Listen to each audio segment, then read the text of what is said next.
Харун ар-Рашид был пятым аббасидским халифом. Это седьмой, начало 8 века.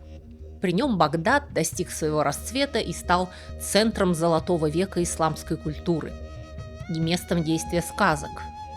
Халиф вошел как в историю, так и в сборник «Тысяча и одна ночь», как воплощение справедливого и мудрого правителя, покровителя поэтов и ученых. По преданию, любимым придворным шутом халифа был Ибн Оаз. Его имя действительно встречается в нескольких литературных источниках, сочетающих историческую правду и выдумку. Но наиболее известна одна байка, многократно пересказанная разными авторами в разных вариантах. Рассказывают, что Харун ар-Рашид пожелал блеснуть остроумием Ибн Оаза перед своей любимой молодой женой, красавицей Зубейдой бин Джафар, и другими придворными. Он велел Ибн Оазу придумать такое оправдание поступку, которое оказалось бы хуже самого проступка. После долгих раздумий Оаз скрылся. И разочарованные придворные решили, что он сдался и сбежал.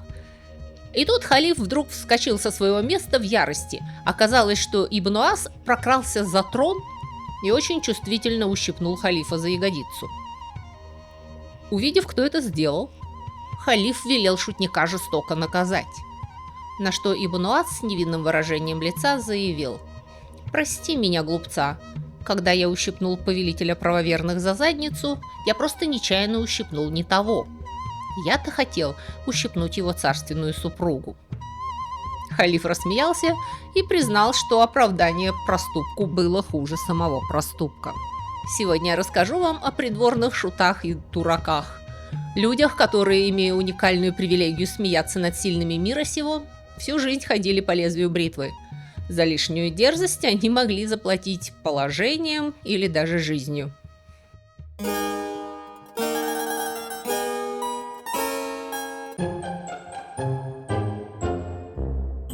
Терлим-бом-бом, терлим-бом-бом, клянусь своим дурацким лбом. Шуты, паяцы, юродивые. Люди, говорившие то, о чем все другие молчали. Потому что нормальные люди понимали, над кем можно смеяться, а над кем нельзя. Это элементарно. Так устроено общество. За насмешки над теми, кто выше тебя, в детстве ты получал подзатыльники, чтобы, когда вырастешь, не потерять головы. Поэтому смех часто трактуется как глупость, дурацкий смех. Смех без причины – признак дурачины.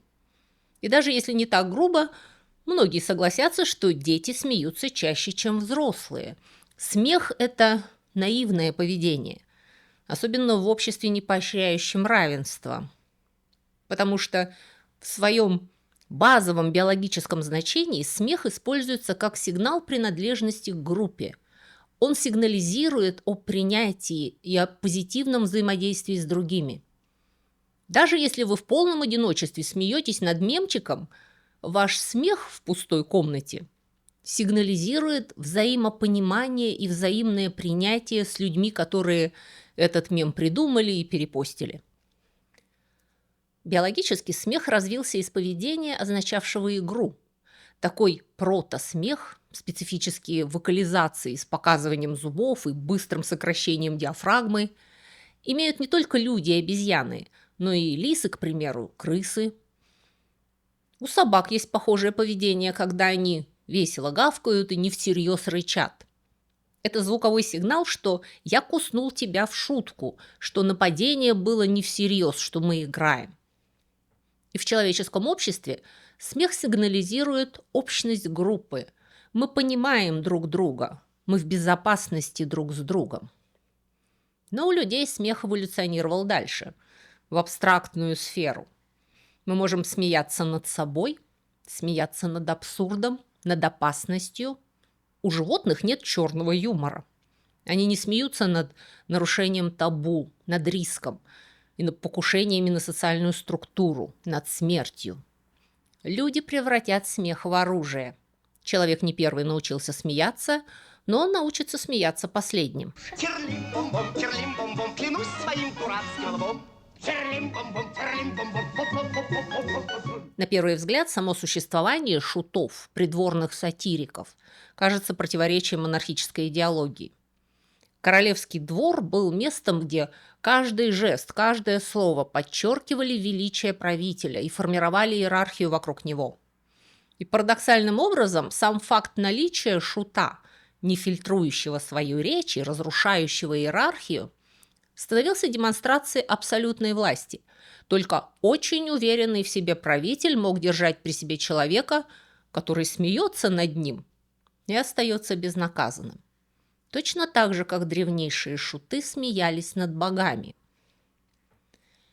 Во многих цивилизациях фигура священного безумца или юродивого занимает парадоксальное положение на границе между сакральностью и маргинальностью. Таким людям предоставлялось освобождение от обычных норм приличия, что позволяло им вслух высказывать неудобные истины, разоблачать лицемерие и в целом говорить о таких вещах, о которых не осмеливались заговорить другие. Борис, Борис, Николку дети обижают. Вели их зарезать, как зарезал ты маленького царевича.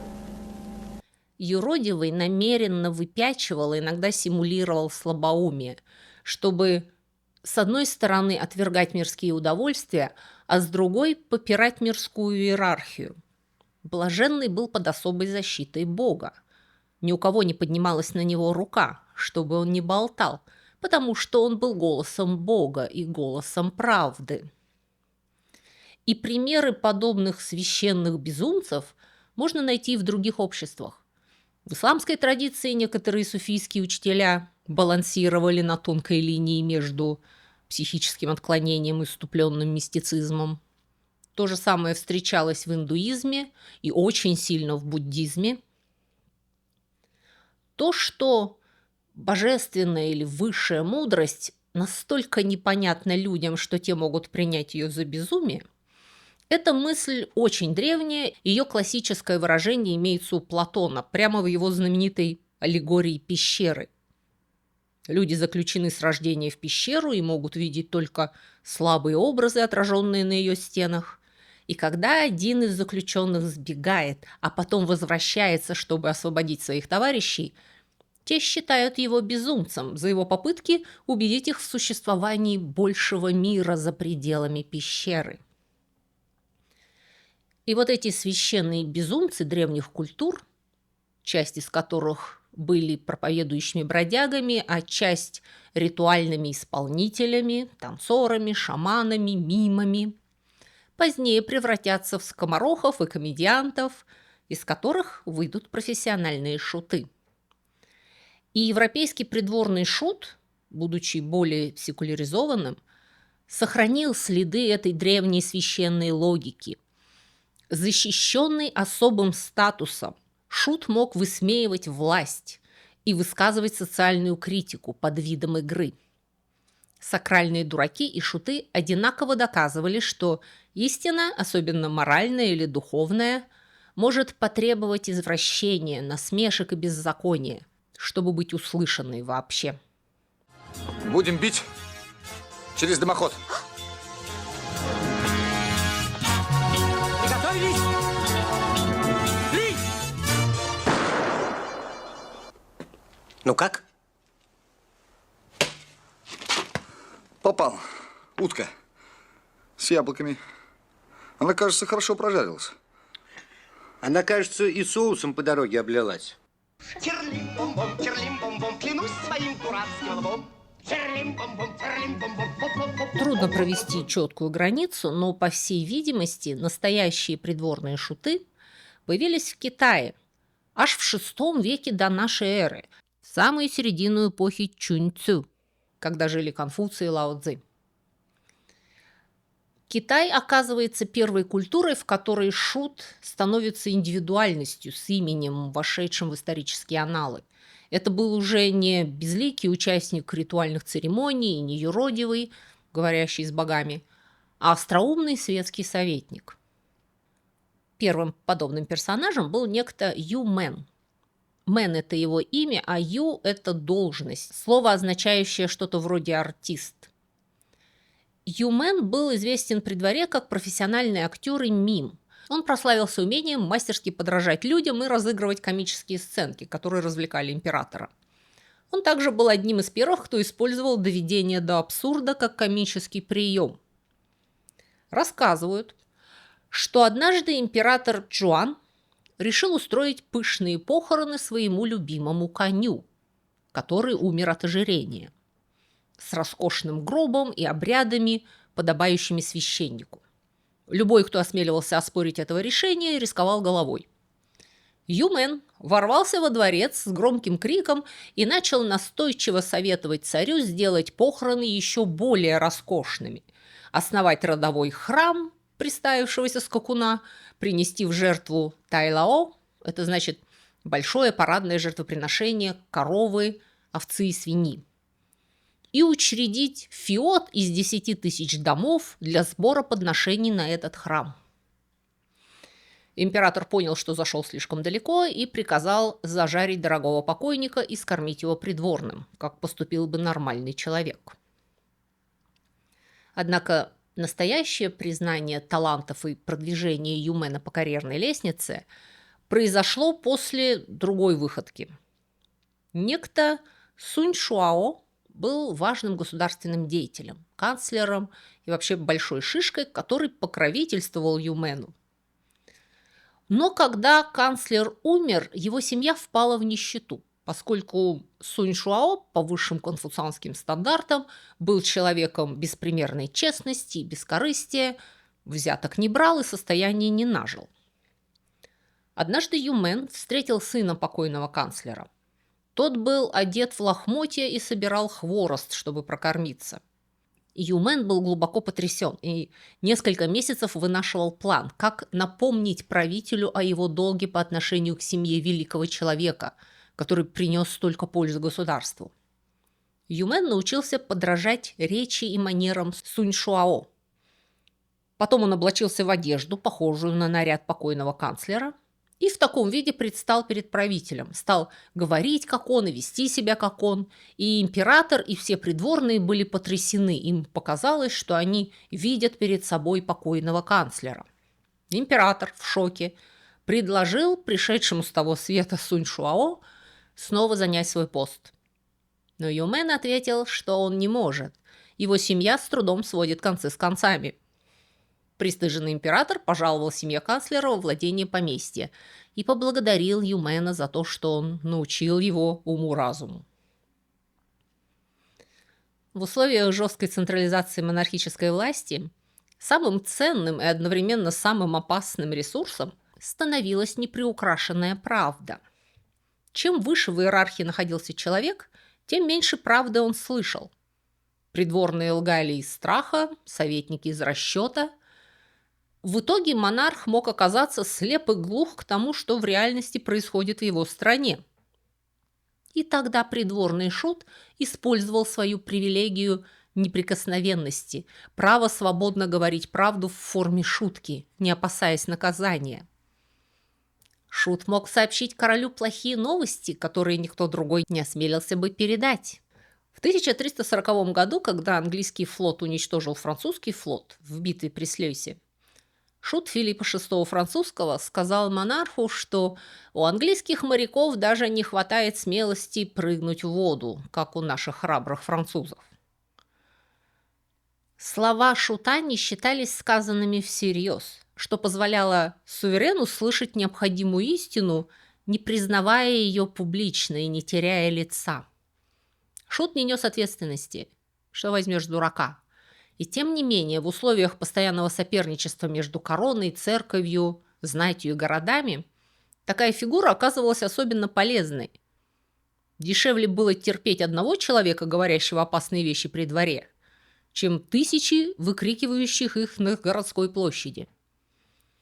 Знак своего права придворный шут имел символы, обозначающие его статус и защиту перед законом. Он одевался так, чтобы его ни с кем не могли спутать. Он носил свою дурацкую корону, колпак с бубенчиками, и бутафорский скипетр, маротту. Это была пародия на королевскую корону и скипетр, знаки царской власти. И это были реальные знаки власти шута и его неприкосновенности. Но по мере централизации власти и укрепления института придворного шута с его функциями начинает происходить интересная метаморфоза. Придворные шуты начинают приобретать роль политического оружия в руках их правителей. Их устами перестает говорить Бог и правда, и начинает говорить сам король. Шут перестает быть просто развлечением и голосом разума. Его держат рядом не потому, что он смешон, а потому, что он может сказать вслух что угодно. И пока это звучит как шутка, власть может делать вид, что ничего не услышала. Эта двусмысленность сделала шута идеальным орудием. Через него король мог исподволь атаковать соперника, опозорить взорвавшегося вельможу или случайно обнародовать неудобную правду, сохраняя полное алиби. Терлим-бом-бом, клянусь своим дурацким лбом. Терлим-бом-бом, терлим-бом-бом.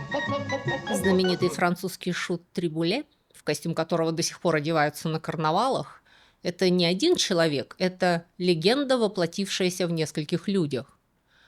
Трибуле – это не имя, а прозвище, происходившее от глагола «трибуе» – перемешивать, путать, или от слова «трибуль» – беспорядок, абсурд, суета.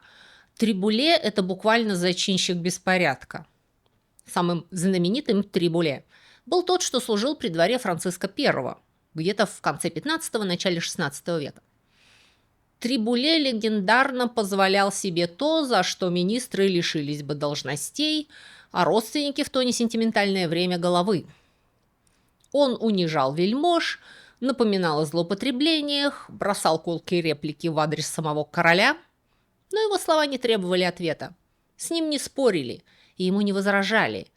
Спорить с шутом значило признать, что он говорит всерьез. Приходилось проглатывать оскорбления, ну или отвечать за грехи. Когда Трибуле высмеивал чью-то жадность или трусость, все понимали, что это не просто приколы, а продуманный удар санкционированной королевской волей. Король получал возможность оказывать тонкое, но чудовищно эффективное давление на двор, не пачкая рук. Он не предлагал каяться, не спешил наказывать, он просто оставлял фразу шута висеть в воздухе. И этого было достаточно. Как вы догадываетесь, эта должность несла в себе существенный риск. Опасность исходила не от короля, а от двора. Вельможи, которых Трибуле публично унижал, не могли ответить напрямую, но могли отомстить иначе. Закулисные побои, грубые издевательства, намеренные унижения были частью повседневной жизни придворного шута. Пока король смеялся, Трибуле был неуязвим, но стоило королю отвернуться, и он оставался один против всех, кого он обидел. Однажды группа пажей, подростков, действующих по своей воле или по наущению, поймали Трибуле и прибили его ухо гвоздем к двери. По легенде, его спас сам Франциск I и пообещал разобраться, но Трибуле попросил его простить виновных. В другой истории один из оскорбленных вельмож пригрозил Трибуле смертью. Трибуле побежал жаловаться королю, и тот пообещал повесить вельможу на следующий же день, если тот убьет Трибуле. На что Трибуле благоразумно спросил, можно ли повесить вельможу не на следующий день после того, как он его убьет, а за день до этого. Эту шутку потом будут приписывать и самому знаменитому из русских шутов Яну Лакости или да Коста. Петр I встретил его в Гамбурге и призвал к себе на службу.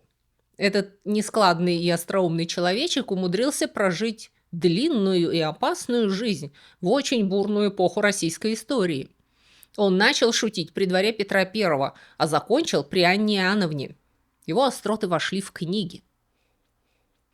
Рассказывают, что какой-то иностранец прибыл в Петербург, и на придворной аудиенции его спросили, почему он беспрестанно ездит по чужим землям и ведет странническую жизнь. «Я буду странствовать до тех пор, пока не найду такую землю, где власть находится в руках честных людей и заслуги вознаграждаются», – отвечал путешественник. «Ну, батюшка», – заметил да Коста, случившийся тут же, – «в таком случае вам, наверное, придется умереть в дороге». Лакоста однажды был обвинен в государственной измене и сослан, но был возвращен ко двору после смены власти, демонстрируя поразительную живучесть придворных сатириков, несмотря на все риски их работы. Возвращаясь к Трибуле, однажды тот доболтался до того, что взбешенный Франциск I приказал его казнить. В знак прежних заслуг ему было позволено самому выбрать способ смерти. «Я выбираю старость, Ваше Величество», — ответил Трибуле. Эта шутка развеселила короля, и шута пощадили. Терлим-бом-бом, терлим-бом-бом, клянусь своим дурацким лбом. Терлим-бом-бом, терлим-бом-бом, поп-поп-поп. Отношения между монархом и шутом могли принимать удивительные формы, вплоть до необычайно сильной эмоциональной зависимости. Одним из наиболее ярких примеров таких отношений является дружба между Генрихом VIII и его шутом Уильямом Сомерсом. Генрих VIII был человеком не глупым, но крайне неприятным. Даже в молодости он не был лапочкой, а после тяжелой травмы головы, полученной на турнире, его характер заметно изменился в худшую сторону. У него случались приступы неконтролируемой ярости, а хронические боли провоцировали подозрительность и жестокость. Он был вроде нашего Ивана Грозного, только толще. Иван Грозный был его старшим современником. И когда я говорю, что Уильям Сомерс был другом Генриха VIII, вы должны понимать, что Генрих казнил своих друзей, а также родственников и разочаровавших его жен налево и направо. Тем показательнее то, что Сомерса запускали в покой короля в моменты, когда тот был в очередном припадке бешенства. Никто из придворных, дороживших собственной жизнью, не осмеливался туда сунуть нос, кроме натурального дурака, как тогда выражались, Сомерса, который называл короля просто по имени Гарри или дядюшкой. Ему позволялось говорить королю такое, что не было позволено ни министрам, ни членам Тайного совета. Сомерс выступал советником в делах, от раздачи земель до подбора королевской стражи.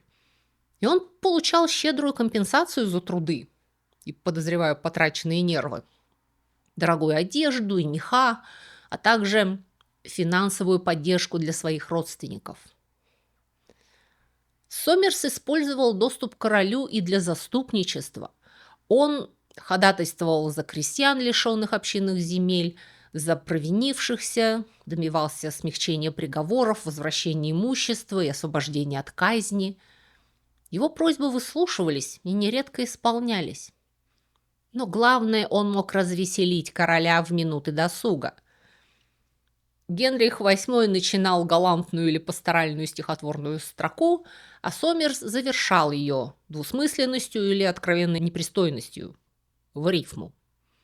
А уже после смерти Генриха, его прямого наследника, юного Эдуарда, Сомерс стал единственным человеком, который мог заставить смеяться королеву Мэри, Марию Кровавую. Терлим-бом-бом, терлим-бом-бом, клянусь своим дурацким лбом. Терлим-бом-бом, терлим-бом-бом, поп-поп-поп-поп. Говорят, что Сомерс был мужем Джейн Фул, дурочки Джейн, личной шутихи королев английского двора. Королевы, между прочим, менялись, а дурочка Джейн оставалась. И во многочисленных документах упоминается, что она получала за службу одежду, обувь, гусей и кур. Похоже, что Джейн была дурочкой в самом прямом и грубом смысле слова. От нее не осталось ни острых слов, ни анекдотов. Но в принципе женщины, придворные шутихи в эпоху Ренессанса были непременной частью европейских дворов, и некоторые из них вошли в историю своими сатирическими высказываниями, ничуть не уступавшими тем, которые приписывали шутам-мужчинам. Матюрин де Валуа или Матюрин ля Фоль, Матюрин-шутница, Матюрин дурочка, придворная шутиха французских королей Генриха III, Генриха IV и Людовика XIII, была самой знаменитой из них.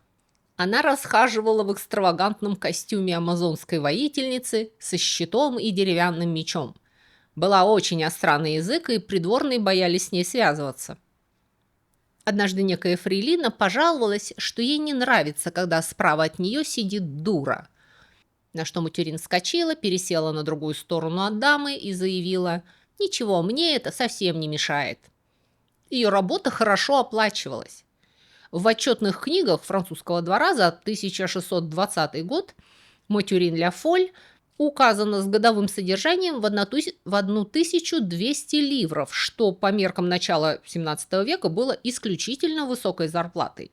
Для сравнения, квалифицированный ремесленник зарабатывал тогда 200-300 ливров в год, и даже многие образованные служащие и чиновники редко превышали уровень 400-500 ливров.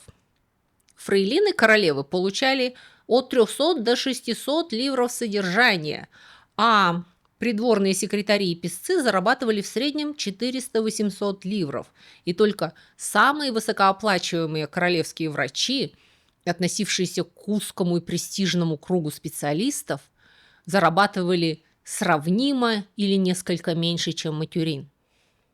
Стоило ли Матюрин таких денег? В 1594 году, во время покушения на Генриха IV, совершенного фанатиком Жаном Шателем, Матюрин, рискуя собственной жизнью, бросилась за нападавшим и физически преградила ему путь, не позволив скрыться. В своих воспоминаниях Матюрин писала: «Если мудрость этого мира – это глупость в глазах Господа, то раз я в этом мире глупа за двоих, в следующем мне воздастся как двум мудрецам». Снова возрождая древнее поверье, что шуты и безумцы знают больше о божественной истине, чем нормальные люди. Терлим-бом-бом, терлим-бом-бом, клянусь своим дурацким лбом. Терлим-бом-бом, терлим-бом-бом, поп-поп-поп-поп-поп. Дольше всего придворные шуты сохранятся в Испании и при российском дворе. В то время как в Западной Европе к XVII веку шут станет персонажем пьес, в России шуты и шутихи, карлики и карлицы по-прежнему забавляли двор. Прославленный шут Балакирев не только острил и глумился, он участвовал в дворцовых интригах, был однажды бит батагами и сослан, чудом остался жив. Тайная канцелярия имела на него огромное досье. Императрица Анна Иоанновна лично вызвала его однажды на ковер и дружески посоветовала попридержать язык. При этом он не раз получал огромные наградные, был выгодно женат и владел собственным домом в Санкт-Петербурге. Один придворный, желая прилюдно унизить Балакирева, обратился к нему с вопросом: «Точно ли говорят при дворе, что ты дурак?» Балакирев спокойно ответил: «Не верим, любезный. Они ошибаются, только людей морочат. Да мало ли что они говорят, они тебя называют умным. Не верим, пожалуйста, не верь».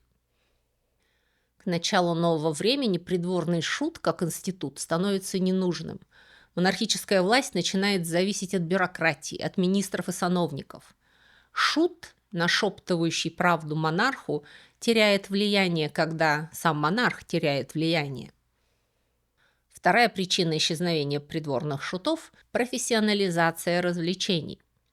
Растут города, появляются публика с лишними деньгами, богатеющий народ начинает меньше бояться и больше смеяться. Юмор мигрирует из частной дворцовой сферы в полупубличную, а затем и полностью публичную сферу развлечений. Исчезая из дворцовых кулуаров, шуты начинают уверенно находить свое место на театральных подмостках. Шут станет повторяющимся персонажем в пьесах Шекспира.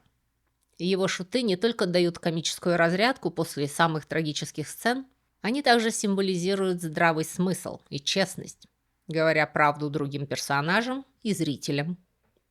Третья причина исчезновения придворных шутов – печатное слово. Памфлеты, газеты, листовки, а затем журналы принесут юмор и сатиру в самый широкий круг читателей. Шутке больше не нужна близость к королю, ей нужна аудитория. Профессиональные журналисты под прикрытием псевдонимов, намеков и эзопового языка насмехаются и обвиняют, смеются и бичуют.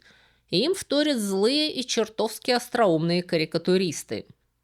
И постепенно профессия придворного шута окончательно уходит в прошлое. Но его работу начинают делать другие люди, и их гораздо больше. Тело шута исчезает, функция шута сохраняется. Смех переезжает из дворцовых залов на кухни. Шутки пересказываются уже не из уст в уста, а через газеты, по радио, через экраны телевизоров и по интернету. Стендап-комики, юмористы-сатирики не нуждаются в колпаке с бубенцами. Студия, камера и смех зала становятся их защитой и лицензией говорить правду. Разумеется, это не делает их совершенно неуязвимыми. Чем больше твоя аудитория, тем больше будет обиженных, тем больше беспокойства государства о том, что ты говоришь. Эзопов язык развивается. Современные шутки куда сложнее, чем средневековые. Они защищают себя сами, их уже не каждый поймет. Наконец, ответственность за шутку окончательно теряет носителя. Анекдоты и мемы создаются всеми и никем. У шуток больше нет конкретного автора. Нет единственного шута, на которого можно возложить ответственность и приказать пороть батагами. Власть не успевает ответить, потому что некого казнить. Они могут заблокировать ваш аккаунт, закрыть канал, оштрафовать онлайновый журнал. Но если мем вышел в интернет, он останется там навсегда. Никакой король, халиф или император не сможет его оттуда вычистить. Шут умер, да здравствует шут. На этом мой сегодняшний рассказ заканчивается. Не забудьте поставить лайк и подписывайтесь на мой канал, если вам нравятся такие истории. И я выхожу в эфир каждый вечер пятницы, если вы живете далеко на западе, или утром в субботу, если вы живете на другой стороне земли. Всего вам доброго. До новых встреч.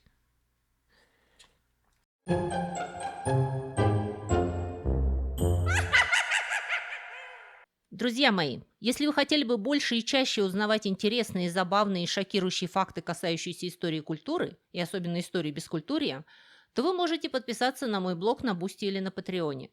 Эти два блога абсолютно одинаковые. Я там пишу одно и то же. Просто Бусти умеет принимать оплату российскими платежными средствами, а Patreon принимает разные международные кредитные карточки. На этих блогах я почти каждый день публикую занимательные рассказы с картинками. Это на первом уровне подписки. На втором же уровне вы также получите доступ к дополнительным коротким видео на темы, которые в YouTube не опубликуешь, и к полным вариантам некоторых еженедельных видео, опять же, с такими подробностями истории бескультурья, которые не подходят для широкой аудитории. Оставляю на ваше решение, смотреть их или не смотреть в компании детей и внуков. Опять же, если вам не нравится вся эта реклама, которую в вашей стране вставляет в мои видео YouTube, то это еще одна причина подписаться на блоги, потому что там я размещаю субботние видео без рекламы и на 15 минут раньше. И последнее, но не по важности, причина подписаться на мой блог – вы тем самым поддерживаете этот канал и даете мне возможность все мое рабочее время посвящать вам. Приходите ко мне на Бусти или на Patreon, у нас там собирается замечательная душевная компания настоящих бескультурников. Ты что тут делаешь? Чай пью? А на сегодня у меня все. Всего вам доброго и до скорых встреч!